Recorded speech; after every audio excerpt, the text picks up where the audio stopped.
autre plante indispensable que l'on trouve dans son jardin, c'est la menthe poivrée. Bonjour les filles, pour changer de mes podcasts habituels sur les histoires de mère à fille, je voudrais vous présenter les plantes que je trouve incontournables à avoir dans son jardin. Qui ne connaît pas les menthes et notamment l'une d'elles, la menthe poivrée? Amie des enfants pour ses sirops, pour ses arômes prononcés, mais elle a aussi des propriétés digestives notamment. On en fait des condiments, tisanes et aromates appréciés depuis des siècles. C'est donc une plante vivante, courante, comestible que l'on devrait trouver dans son jardin. N'oublie pas de liker, de t'abonner et d'activer la cloche afin d'être averti pour mon prochain nouveau podcast.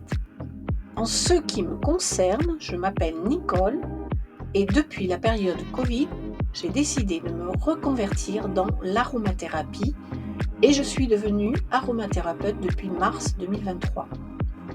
En effet, tout ce qui est en lien avec les plantes et la nature me passionne depuis toute jeune et j'ai toujours privilégié les remèdes naturels.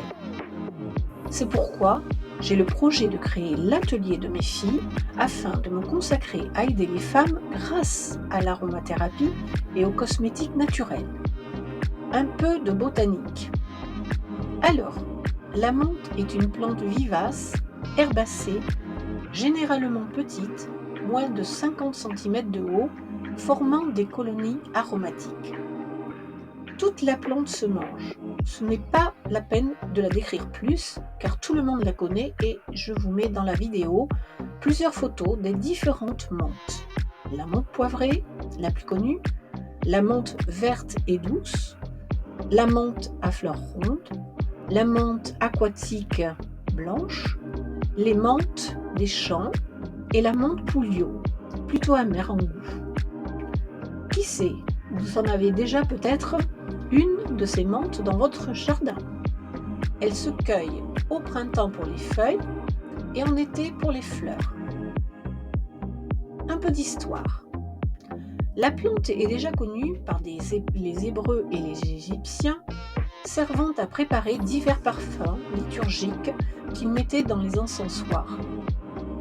Dans la légende grecque, l'épouse de Pluton transforma sa rivale, qui s'appelait Minta, en une plante qui porte le nom de menthe.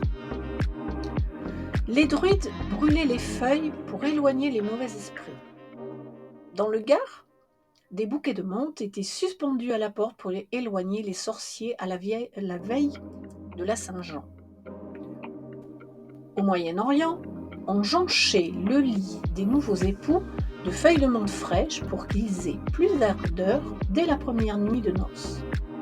Il était dit aussi que placer une tige cueillie la nuit sous l'oreiller favorisait le désir chez l'homme et la femme. Également, un bouquet de menthe placé près du lit garantissait un sommeil de qualité. À vous, mesdames, de tester pour voir si ça marche. Et vous me direz si l'un ou l'autre fonctionne. Alors, quels sont les actifs et propriétés de la menthe?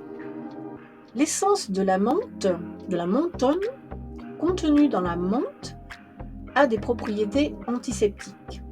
Elle stimule la sensation de froid, atténue la douleur et entraîne une légère anesthésie de la muqueuse gastrique. Les menthes contiennent un principe amer qui fait d'elles des eupeptiques, c'est-à-dire favorisant la digestion. Elle renferme aussi des flavonoïdes, spamolytiques, cholérétiques, c'est-à-dire augmentant la production de bile, et cholagogues, c'est-à-dire aidant à l'évacuation de la bile, ainsi que des polyphénols et des tanins qui sont antifongiques et antiviraux.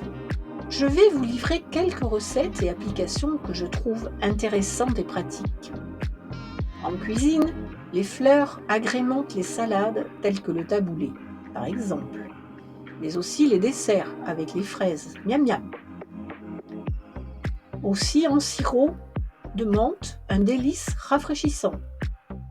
Pour cela, faire une décoction d'une poignée de menthe fraîche, poivrée ou douce, dans un demi-litre d'eau de source. Laissez macérer 24 heures, puis presser, filtrer et peser la décoction. Ajoutez le même poids de sucre, puis faire cuire doucement jusqu'à obtention d'une consistance sirupeuse. Conditionnez immédiatement dans des flacons bien lavés et désinfectés à l'alcool. Bouchez hermétiquement et placez le sirop dans un endroit frais, pas forcément au frigo. L'huile solarisée de menthe. Mettre une poignée de plantes fraîches dans 50% d'huile de tournesol et 50% d'huile de noisette et placer cette préparation au soleil pendant 3 semaines. Après pressage et filtration, vous obtenez une huile aux multiples propriétés émollientes, adoucissantes et fortifiantes. On compresse avec un tissu éponge sur des ecchymoses, furoncles et abcès. On cataplase sur les douleurs rhumatismales et les douleurs liées à la goutte. En compresse tiède sur la vésicule biliaire, elle active la sécrétion et la circulation de la bile et sur le front pour soigner les migraines ou les névralgies faciales, bien sûr sur le visage. Alors mesdames, à vos fourneaux pour la préparation au beau jour. Vous avez des tisanes de menthe digestives, antispasmodiques et toniques.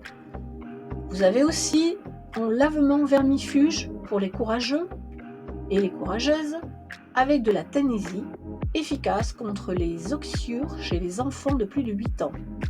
Je peux vous donner la recette sur demande par mail ou commentaire. En aromathérapie et cosmétique, l'huile essentielle de menthe pour les préparations fraîches et revitalisantes. Pour les démangeaisons du cuir chevelu, 1 à 2 gouttes avec le shampoing. Pour les déodorants, les dentifrices, le gel douche, en hydrolat pour des lotions toniques et les lotions après rasage. Une recette pour un aftershave herbacé facile pour la fête des pères, pourquoi pas. Prendre un flacon vide de 30 ml désinfecté, y mettre 5 cuillères à soupe d'aloe vera, 1 cuillère à soupe d'huile de nigel ou cumin noir pour son odeur épicée et pour peau irritée, cicatrisante, purifiante. 5 gouttes d'huiles essentielles de menthe poivrée, 6 gouttes d'huile essentielle de romarin à verbenone et 6 gouttes de pépé, l'extrait de pépins de pamplemousse pour la conservation. Bien secouer et c'est prêt. À agiter avant toute utilisation. Mes sources sont ci-dessous en description. Voilà, j'espère que ce post et ces quelques recettes t'auront intéressé. Je te remercie de liker, de t'abonner et d'activer la cloche afin d'être averti pour mon prochain podcast où je te parlerai de mon expérience lors de ma cure détox du foie. Je te dis donc à bientôt!